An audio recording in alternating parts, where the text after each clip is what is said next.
Hey friends, how are you? Hope you're well. Yes, I have a bookish t-shirt on. My aunt very kindly gave it to me for my birthday last month, so it just says one more chapter, cuppa and books. So I thought, right, be good to wear it. So yeah, so it's my first kind of, shall we say, bookish t-shirt. She also gave me a tote bag that has got there are never too many. You can never have too many books. That's spot on, so that was good. So yeah, so that's kind of some bookish merch I have, which is very nice. So this week has been a good week. I met one of my friends for lunch on Tuesday. Actually, hold on, two shakes. Yeah, met my friend on Tuesday. Now she'd just come back from a vacation in Canada to see her family, and when she was going out, I said, if I give you some money, will you maybe get me some Harlequin category romances while you're out? She went, yeah, sure. What do you have? So I gave her a list of what I had. And she went out and she came back with a nice pile. So I have got Rivals at Love Creek by Michelle Lindo Rice. So this is a special edition number 2922. It came out July 22, so a new release. I also got Sheriff in the Saddle by Dolores Fawson, which is an intrigue, which I really like intrigue. This is 2079, again July 2022. So looking forward to that. I'm looking forward to all of them actually.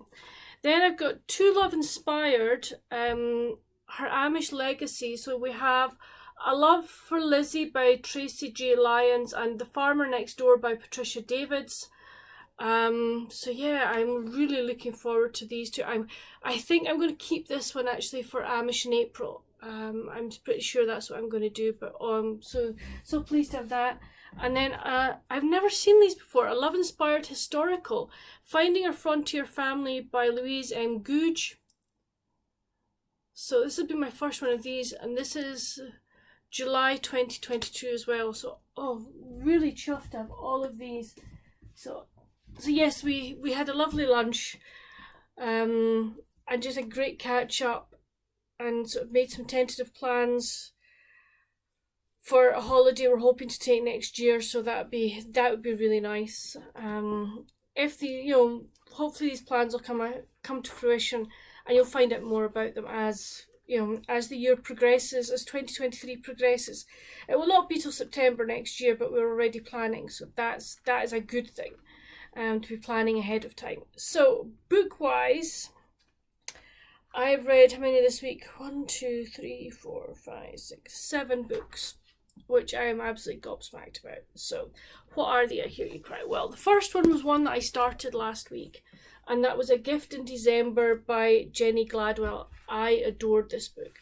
This was just such a lovely book. We meet Jane, who's a journalist.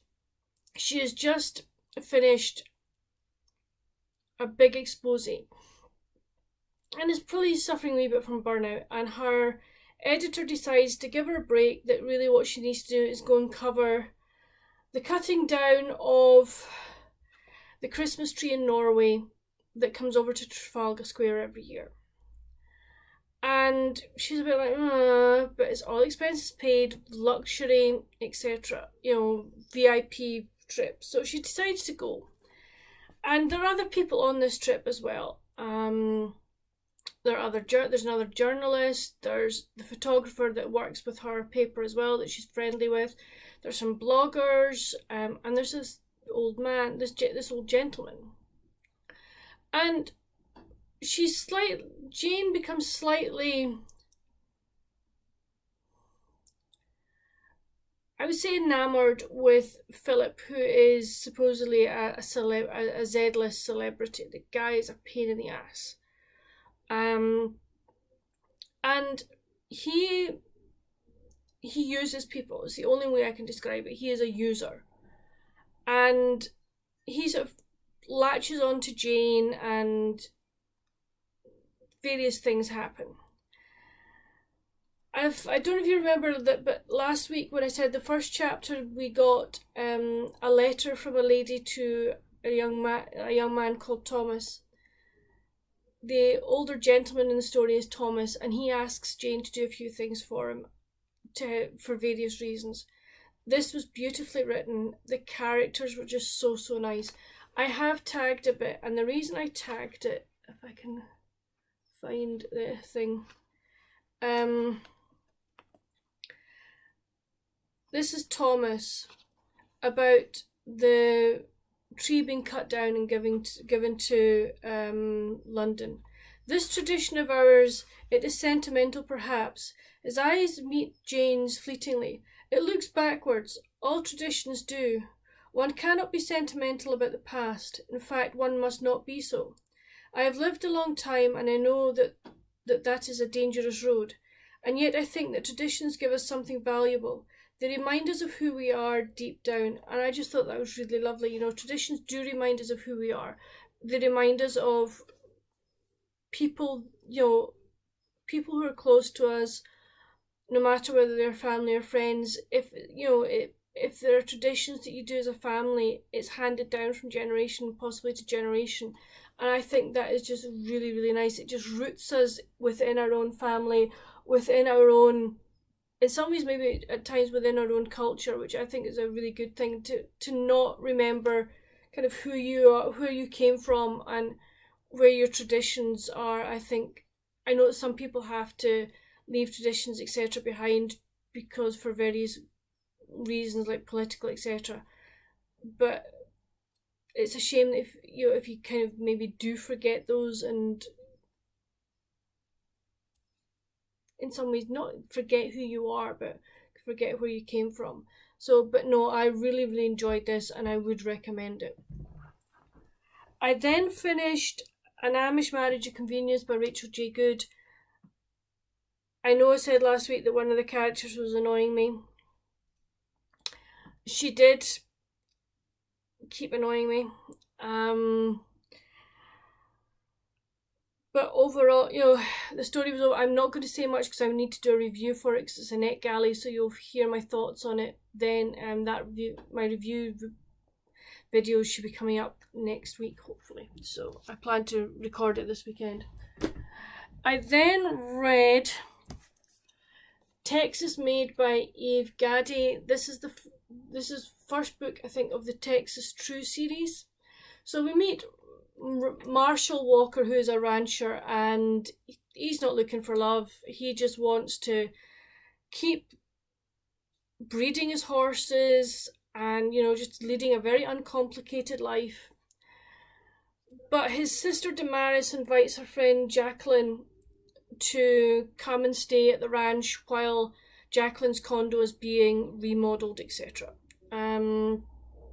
Now, Marshall and Jacqueline had a wee thing while she was at university with his sister. I think it was a one-night stand sort of thing. And there's always been this attraction between them, but both of them kind of fight it, like we can't because Damaris, etc. So this is their story. It's, the two of them going, will we, won't we? And if we do, how do we make it work? It was really well written. It was so good. I mean, he's like, you're a city slicker and I'm a country boy, and she's like, but I quite like the country, and maybe, it was really well done. There was something, she did have, both of them had to think, what do we really want? Do we want to be together, and how are we going to make this work? Or is it, do we just split up and that's it? I really liked the way that this was handled. I liked the fact that, she began to see what life in the country could be like. He did come to the city, but he was not comfortable. So there was that was the big hub as to what was going to happen. But no, I really, really enjoyed it, and I've enjoyed the other. I think I've read two in this series and thoroughly enjoyed them. So, nice romance and just really enjoyable book. I gave that one, by the way, 3.5 out of 5, so it was quite good. I then read underneath the Christmas Tree by Heidi Swain. This one was really good. I gave this one a 4 out of 5. So we meet Lisa. Now Lisa has never been back to her family home since she left for university.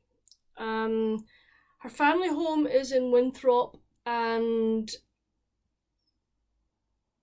her father runs, or used to run, Winter's Trees, which is a Christmas tree farm. He passed away, and he basically left the farm to Lisa, obviously, plus his partner. And his partner is wanting to retire, and his grandson is, I think it's his grandson. Yeah, I think it's his grandson, is running the farm, but he needs Lisa to come back to sign papers, etc. She does so grudgingly and is really not happy to be there. There are too many memories, just too much, that she can't handle. And she's carrying around some guilt about various things, something that happened the night her father died. But she agrees to give the tree farm all her total attention until after Christmas. And there were supposed to be, in the village, there were supposed to be stalls on the green that people could, a Christmas market. But the green get flooded, so Ned, who is the grandson who's running the farm, has said, right, you can bring them to the Christmas tree farm, and we'll run them from here. And Lisa starts getting involved with this. She starts doing various things to help the stall holders. She starts helping out on the tree farm itself, and she begins to enjoy the build up to Christmas. And she begins to enjoy spending time with Ned, and it's a story of her beginning to live again in many ways, of her realizing that the memories she had were actually good memories, they're not bad memories, and that maybe Winter's Tree Farm is where she's supposed to be. But is she supposed to be with Ned, or is she supposed to be there on her own? There are lots of different sort of conflictions that she needs to resolve. It was really well handled, the way that Heidi Swain dealt with Lisa's grief, and the way that memories kept coming back, etc., was really well done. I thoroughly enjoyed it. I mean, it's not a heavy book, it's not heavy, but there is that underlying theme. But overall, it's a story of joy, of finding joy and happiness, and I just really, really enjoyed it. I then read Coral Holiday by Jan Moran. This is the third book in the Coral Cottage at Summer Beach series. I haven't read the other two, and I didn't feel I needed to. I really enjoyed this. So we meet Marina. Now Marina is running the Coral Cafe, and she really enjoys what she's doing. She is also very friendly with Jack, who's a writer, but is also dealing with discovering that he's had a son that he didn't know about, and he's now beginning to build a relationship with his son Leo. Leo was such a gorgeous little character. I loved him. He was just so bubbly, so full of life, and was happy. He was just so happy. And I thought I was really, so Marina is, as I say, really enjoying running the cafe, is really happy that both her sisters are in town as well, and her sister Kai is helping, or is running a Christmas musical, a sort of Amdram production that she's written with her partner Axe, who is helping to, they're rebuilding the theatre within the town. And this is going to be their first major production. And they get everybody in the town involved. And that is, that is at the heart of this story. And it is really, really good. Into the mix, we also throw Cole, who is a friend of Marina's through her late husband. The two of them were Marines together, and Cole and his wife Babs and Marina and her husband Stan, they all used to go around together, but Cole and Babs have split. But he comes to Summer Beach. I was like, oh, I've just dropped in. I was like, don't know that I believe that. And he sort of, their friendship blossoms, but he is wanting more, and don't know that Marina wasn't really wanting to give more, I think. So it's the story of, does she pick Cole, does she pick Jack? Various other things are happening in the background. As I say, there's the pageant, there's things happening with Leo's mother Vanessa, who's not well. So there are lots of things happening in the background. It was really good. I read this in one sitting. It was so good. It was a really good read. Excuse me. Oh, bless me. I then read on my Kindle, if I can find it. It's another NetGalley book. I read A Lot Like Forever by Jennifer Snow. Again, that will be in my review video. And I read a beautiful children's book, which I will review, called Fiona, Love at the Zoo by Richard Cowdely. Yes, I got it because it was my name, so I thought I have to read this book. So yeah, so that's kind of what I've read this week. It's been, as I say, it's been a really good reading week for me. Really happy with what I've read.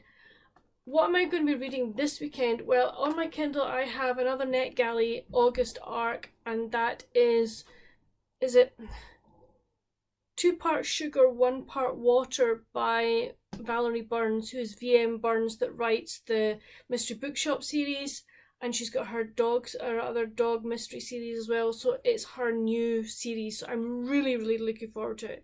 So yes, so I'm going to be reading that this weekend. If I get it finished, then I will just spin my wheel again and try and read some more of my physical TBR books. So that is reading wise. What else am I doing this weekend? The Commonwealth Games started last night. No, I didn't watch the opening ceremony. I have to say, I find times, opening ceremonies of things like Commonwealth Games, Olympics, I'm just like, just not interested. But tonight, I know it's on all day today, but I'm not going to sit in front of the TV all day. I will definitely be watching tonight because it's the swimming. It's the first lot of finals for the swimming, so I will definitely be watching that. So over the weekend I will watch some of the Commonwealth Games. Tomorrow I'm going out for lunch with another friend. Will be our 4th time of trying to organise this lunch. Various things have happened the other 3 times, so we are like fingers crossed everything works tomorrow and we will actually get to spend some time together for lunch. That'll be really nice. And then we'll go to Waterstones and have a wee snuffle. I owe her a book for her birthday. She owes me a book, so we'll choose a book each, and that'll be good. But yeah, that's it for kind of my weekend plans, etc. and what I've been reading. Please let me know down below in the comments, have you read any of the books that I have mentioned? If so, what did you think of them? Are there any now that you think, oh, I might pick that up? I would really like to know. What have you been reading this week? And what are you planning to read this weekend? I would love to know. And if you have any plans as well for the weekend, it'd be really nice to know. But that's it for this video, friends. Hope you've enjoyed it. Please hit that subscribe button. It'd be really nice to have some more subscribers. But until my next video, stay safe and happy reading. Bye! I'm on dinner duty today, so I'm doing a rice dish, but I haven't started cooking my rice yet. But I'm hard boiling 3 eggs. I'm going to chop up some tomatoes, some cybers, spring onions, some cucumber. I'm going to just finish off some of the broccoli. I'll cook that with the rice. It all gets mixed together with a bit of a dressing, but I'm just going to chop this lot up. I don't think you need to see me chopping up veg, but when I sort of start putting things together, I will let you see. Okay, cucumber, cybers, tomatoes have all been chopped, and I've added the zest of a lemon. I'm now going to juice the lemon because I'm going to use the lemon juice as part of the dressing. I have chopped up the broccoli finely. The eggs are boiling, so we're doing well with the prep here. I've just put a cup of basmati rice into some hot water from the boiler, and we're just letting it come to the boil. Dressing is made, so I just mixed together some lemon juice. Hold on. Yes, I mixed together lemon juice, olive oil, some maple syrup, salt and pepper, and it just tastes really nice. Eggs are off, so I'm just putting some cold water into them, and then I'll break them up in a minute. But I need to give this a little stir so it all starts mixing together. So hold on and grab the old spoon. And you just mix it together nicely, and everything will mix. I say I'll do more mixing once the eggs are in and the rice is in. Okay, I cut the eggs in quarters and then just cut the quarters into 4. And I've just mixed it all through just now, so I'm just waiting for the pinger to go off so that I can put my bits of broccoli into my rice, and then it'll take another 5 minutes, and then I will start to put the rice in. I will add some dried herbs and the dressing, and dinner will be ready. Okay, so the rice and broccoli are finished, are good, so all I'm doing is going to fold, just mix it in, and then sprinkle some mixed herbs through it as well. That's all mixed, and what I'm going to do is I'm just going to give this another wee whisk, or whisk, whichever word you want to use. I like the word whisk. So just give it another wee whisk, and I'm going to pour some of it over this, but there'll be some left over so that people, mum and dad can add as they want. So I'm just adding a little bit, and I'll mix it through again. There we go, that's it ready. So a nice, quick, easy dinner. I'll let you see what the thoughts are. Okay, so that's Dad taking his thoughts. Very tasty. Good. That's fine. So I will see what Mum says. You may want to do it without I've put dressing on it, Mum. I know. Mum likes lots of dressing. See what she thinks. We've had this before, but I don't think I've ever videoed the reaction to it. But you can. Oh, she's only a piece of cucumber. Gosh. Is that okay? So what you can have this hot as we were doing it, guys, or you can have it cold. We've done both, so I know I'm going to like it, so I'm not going to show my reaction. But if you do make this, let me know what you think of it.